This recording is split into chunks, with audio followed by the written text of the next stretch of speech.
নমস্কার, আমি সুস্মিতা। নতুন একটা ভিডিওতে আপনাদের সকলকে স্বাগত। আজ কিন্তু আমি লুচি আর আলুর দমের একটা রেসিপি আপনাদের সাথে শেয়ার করছি। আমি কিভাবে আলুর দমটা বানিয়েছিলাম সেটাই আপনাদেরকে দেখাচ্ছি। আমি কিন্তু খুব সহজ পদ্ধতিতে বানিয়েছি। অনেকেই অনেক রকমভাবে বানান, আমি কিন্তু এভাবেই বানিয়েছিলাম। দেখুন, প্রথমে কড়াইতে তেল দিলাম, জিরে শুকনো লঙ্কা ফোড়নে দিয়ে আমি আলুগুলো দিয়ে দিলাম। ঠিক তার কিছুক্ষণ পর একটা বড় সাইজের টমেটো আর একটা বড় সাইজের পেঁয়াজ রাফলি চপড করে আমি ওর মধ্যে দিয়ে দিলাম।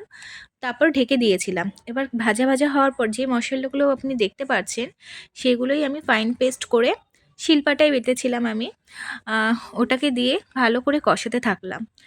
মশলাটা কিন্তু অনেকক্ষণ ধরে আস্তে আস্তে কষাতে হবে। যত ভালো মশলা কষানো হবে ঠিক সেই অনুযায়ী কিন্তু রান্নাটা হবে। এবার নুন হলুদ দেওয়ার পর আমি আবার কিছুক্ষণ কষাতে থাকলাম। অনেকক্ষণ ধরেই কিন্তু কষালাম। শীতের এই প্রথম আমার বাড়িতে আজকে লুচি আলুর দম হলো।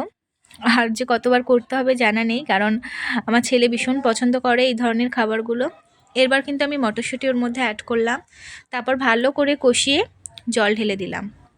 জলটা ফুটে উঠলে সবই কিন্তু আমার সেদ্ধ হয়ে গেছে। আর আমি গরম মশলা দিয়ে ঢেকে রেখেছিলাম। আর ময়দা আমার অনেকক্ষণই মাখা হয়ে গেছিলো, তো আমি লুচিগুলো একে একে ভেজে নিচ্ছি। আর তোমরা কে কে লুচি আলুর দম খেতে ভালোবাসো আমায় জানিও। আর এই যে দেখতেই পাচ্ছ এই প্লেট, এটা কিন্তু আমি আমার বোনের জন্য সাজিয়েছি। টাটা। আমার ভিডিও ভালো লাগলে জানিও।